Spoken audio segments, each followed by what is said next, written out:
नमस्कार, स्वागत है आपका। आप देख रहे हैं जन संदेश टाइम्स और मैं कीर्ति। यूपी चुनाव के नतीजे सबके सामने हैं, जिसका सभी को बेसब्री से इंतजार था।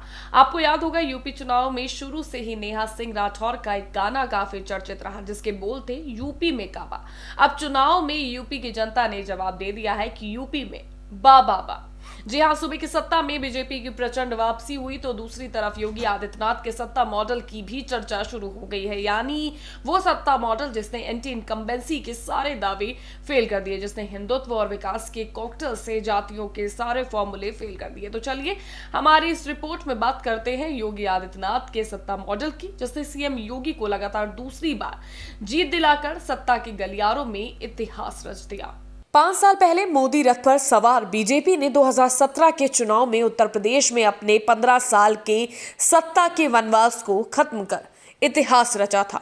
और 2017 की प्रचंड जीत के बाद जब सरकार बनाने की बारी आई तो सीएम की रेस में कई नेताओं के नाम चर्चा में थे, लेकिन ये ताज सजा योगी आदित्यनाथ के सिर पर। जब सीएम योगी को मुख्यमंत्री की कुर्सी पर बैठाया गया तो खुद बीजेपी के अंदर एक बड़ा तबका हैरान रह गया था।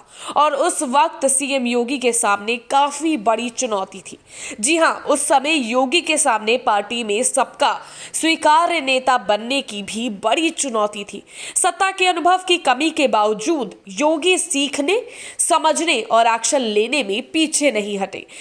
मोदी शाह की जोड़ी ने उन्हें जो भी टास्क दिया, उन्होंने अपने दम पर जमीन पर उतारने के साथ साथ खुद का अस्तित्व साबित कर दिखाया। इसलिए 5 साल के बाद योगी फैक्टर ने यूपी में बीजेपी का परचम लहराने में जमकर मदद की। योगी आदित्यनाथ 5 साल में अपने कार्यों से मजबूत नेता बनकर जनता के सामने उभरे हैं, जो कट्टर सख्त तेवरों के साथ फैसला लेने और हिंदूवादी एजेंडा मजबूती से लागू करने वाले नेता हैं। इतना ही नहीं, देश में बीजेपी शासित तमाम राज्यों के लिए भी सीएम योगी आदित्यनाथ एक रोल मॉडल बनकर उभरे।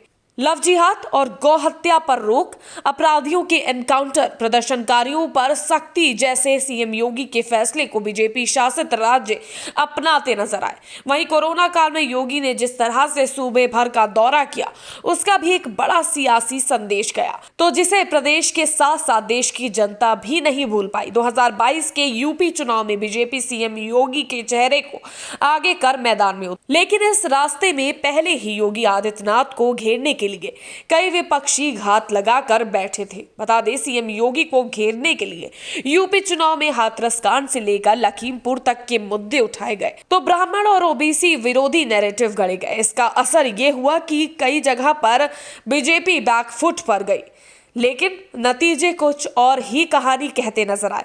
यूपी में बीजेपी को बम्पर वोट पड़े और बड़ी जीत हुई। सभी को पता है कि उत्तर प्रदेश चुनाव में कानून व्यवस्था एक बड़ा मुद्दा रहा, जिससे जनता, व्यापारी और अधिकारी सभी त्रस्त थे। ऐसे में योगी राज के 5 साल में सबसे ज्यादा जोर कानून व्यवस्था को पटरी पर लाने के लिए दिया गया।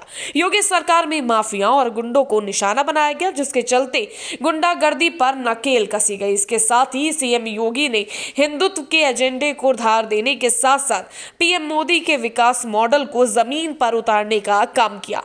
योगी ने सूबे की जनता का भरोसा जीता, जिसके आगे विपक्षी दलों के नेताओं की एक नहीं चली, जिसका नतीजा इस वक्त सभी के सामने। हालांकि यूपी चुनाव में अब की बार भले ही बीजेपी की सीटों की संख्या कम हुई हो, लेकिन पार्टी का वोट प्रतिशत बढ़ा है।